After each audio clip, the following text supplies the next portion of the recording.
about how the kangaroos got their tail, told by George Mung. In the early days, in the Dreamtime, there were two kangaroos who lived in this country. One came from the hills, the other came from the plains. The plains kangaroo was a big kangaroo with long arms, long legs. The hill kangaroo was a small kangaroo with short arms and short legs. One day the short-armed kangaroo was walking around hunting for sugarbag, wild bush honey. You can find sugarbag by watching the bees and following them to their hive where they make the honey. He really liked sugarbag, that short-armed kangaroo, so he kept on looking and looking until he found some in the hole in a rock. He reached just inside that hole and pulled out a handful of sugarbag and ate it. It was good tucker.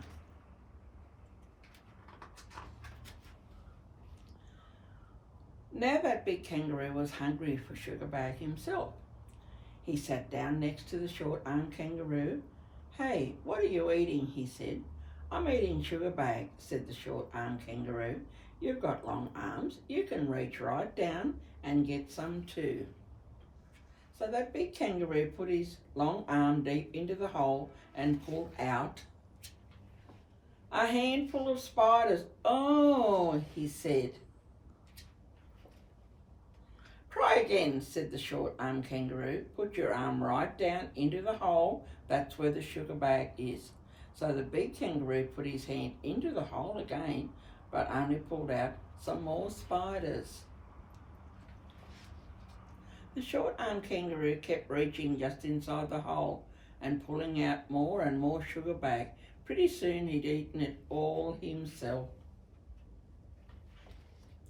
The big kangaroo was wild.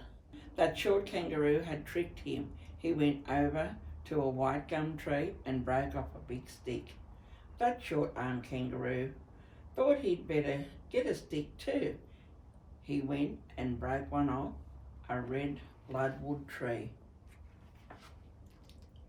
And then they started to fight. They hit each other over the head with those sticks until the big kangaroo ran away. Well, that short-armed kangaroo threw his stick and it stuck right into the big kangaroo. That made the big kangaroo even wild, so he turned around and threw his stick. It stuck right into the short-armed kangaroo. Then they each hopped away back to their own country. The big kangaroo went back to the low country where the sugar grass grows, and the short-armed kangaroo hopped away into the hills. "I am a sugar grass countryman now," said the big red plains kangaroo. "I will live here forever."